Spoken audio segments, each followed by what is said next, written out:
దసరా ఉత్సవాల్లో భాగంగా కాకినాడ సమీపంలోని శ్రీపీఠంలో మహాశక్తి యాగం అత్యంత వైభవంగా నిర్వహిస్తున్నట్లు పరిపూర్ణానంద స్వామీజీ తెలిపారు.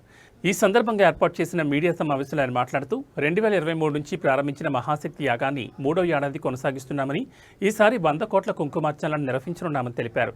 తమ మాతృమూర్తి సంకల్పంతో 10 ఏళ్ల పాటు మహాశక్తి యాగం ద్వారా 1000 కోట్ల కుంకుమార్చనలకు లలితా సహస్ర నామార్చనలతో చేపడతామన్నారు.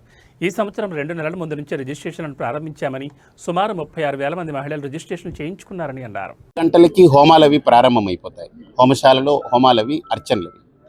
ఈ 100 కోట్ల కుంకుమార్చన అనేది సరిగ్గా 10 గంటలకు, అంటే 9:58కి నేను స్టేజ్ మీద ఓంకారం చెప్తాను. ఇది అందరికీ అలవాటైంది. 12 గంటలకు అయిపోతుంది. అప్పుడు చండై వాయిద్యాలతోటి హారతి, అమ్మవారికి విశేష హారతి ఉంటుంది. అప్పుడు అందరూ మహాప్రసాదానికి వెళతారు. ఆ తదుపరి మళ్ళీ సాయంత్రం 5 గంటలకు అమ్మవారి యొక్క విశేష అలంకరణ దర్శనం ఉంటుంది. ఇదంతా కూడా ఉచితం. 100 కోట్ల కుంకుమార్చనలో హాయిగా ఉచితంగా పాల్గొనొచ్చు. అమ్మవారి దర్శనం ఉచితం. అమ్మవారి దగ్గర మహాప్రసాదం ఉచితం. చాలా ఖరీదైనటువంటి అమ్మవారి యొక్క ఐశ్వర్య రక్ష కంకణం కూడా అందరికీ ఆఖరి రోజున ఉచితంగా ఇస్తాము. పూజ చేసుకున్న కుంకుమ కూడా ఉచితంగా ఇస్తాం వాళ్ళకి. ఆ కుంకుమ మళ్ళీ ఇంటికి పట్టుకెళ్లేలాగా వాళ్ళకి ఇస్తాము. అన్నీ ఇక్కడ ఏమీ మేము ఏదో సహకరిస్తాము అనుకున్న వాళ్ళు సహకరిస్తారు. సహకరించడానికి అవకాశం లేని వాళ్ళు కూడా ఖచ్చితంగా మీరందరూ రండి. మీరు ముఖ్యంగా రండి. ఎందుకంటే మీరు సహకరించే స్థాయికి ఎదగాలనేది ఇక్కడ సంకల్పం. కాబట్టి అందరూ ఎదగాలి, అందరూ అభివృద్ధి, అభ్యున్నతి పొందాలనేటువంటి మహాసంకల్పంతో ఈ కార్యక్రమం జరుగుతుంది. తప్పకుండా అందరూ పాల్గొని ఇందులో భాగస్వాములే తరించాలని ఆహ్వానిస్తాం. శ్రీపీఠంలో జరిగే 3వ మహాశక్తి యాగానికి స్వాగతం. 22 సెప్టెంబర్ నుండి అక్టోబర్ 3వ తేదీ వరకు శ్రీపీఠంలో మహాశక్తి యాగాన్ని నిర్వహించబోతున్నాం. ఈ మహాశక్తి యాగంలో ప్రధానమైనటువంటి కార్యక్రమం 100 కోట్ల కుంకుమార్చన కార్యక్రమం, 100 కోటి కుంకుమార్చన. ఇది 1000 కోట్ల కుంకుమార్చన చేయాలనే మహాసంకల్పంలో భాగంగా ఇది 3వసారి మహాశక్తి యాగము.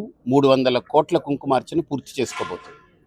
కాబట్టి అంచనాలకు మించి 3వసారే కాకినాడ వేదికగా శ్రీపీఠం ప్రాంగణంలో ఒక అద్భుతమైనటువంటి ఈ కార్యక్రమాన్ని మన ప్రమేయం ఉంది అనుకోవడం కంటే, ఆ భ్రమపడడం కంటే, దైవం యొక్క కేవలం దైవానుగ్రహంతో, అమ్మవారి యొక్క విశేషమైన కృపతో మాత్రమే ఇంత కార్యక్రమం జరుగుతుందని స్పష్టంగా చెప్పుకోవచ్చు.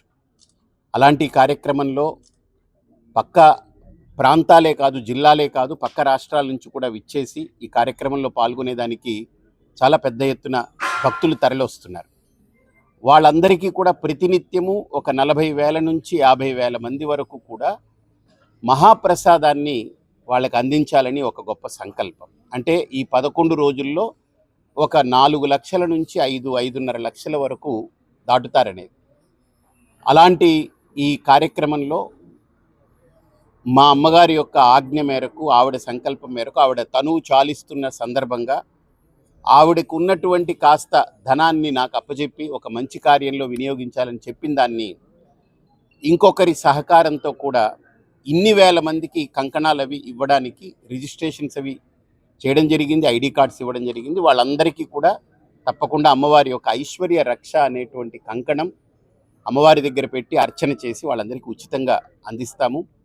అలాగే ప్రతినిత్యము 8 శక్తుల యొక్క ఆవాహనతో అష్టశక్తి హోమము జరుగుతూ ఉంటుంది. అంటే 8 శక్తులు ఏంటనంటే అష్ట దిక్కులని కాపాడేటువంటి శక్తులు. వారాహి, బగళాముఖి, అలాగనే మనకు ప్రత్యంగిర, చండి, దుర్గా, ఇలాగా 8 శక్తులని ప్రతినిత్యము విశేషమైనటువంటి స్థవంతో, మూలమంత్రాలతో, ఆ దేవతలకు సంబంధించినటువంటి ద్రవ్యాలని సేకరించి విశేష హోమాలు ప్రతిరోజు సాయంత్రం జరుగుతుంది. అలాగనే ప్రతిరోజు విశేషంగా ఐశ్వర్యాంబిక అమ్మవారికి ఏదైతే అలంకరణ ఉంటుందో ఆ అమ్మవారి యొక్క అలంకరణకు అనుబంధంగా ఇక్కడ వేదిక మీద 1,00,000 అంకురాలతోటి అర్చన, 1,00,000 పసుపు కొమ్ములతో అర్చన, అలాగనే 1,00,000 పుష్పాలతో అర్చన, 1,00,000 నారికేళాలు, కొబ్బరికాయలతో అర్చన, 1,00,000 నిమ్మకాయలతో అర్చన, ఇలా తులసి అర్చన, ఇలాంటి అర్చనలన్నీ కూడా ప్రతిరోజు 1,00,000 అర్చన అమ్మవారికి జరుగుతూ ఉంది. ఒక విరాట్ స్వరూపం అమ్మవారు కనుక ఇన్ని రూపాలు ధరిస్తే ఎలా ఉంటుందో మనం ఇక్కడ చూడొచ్చు.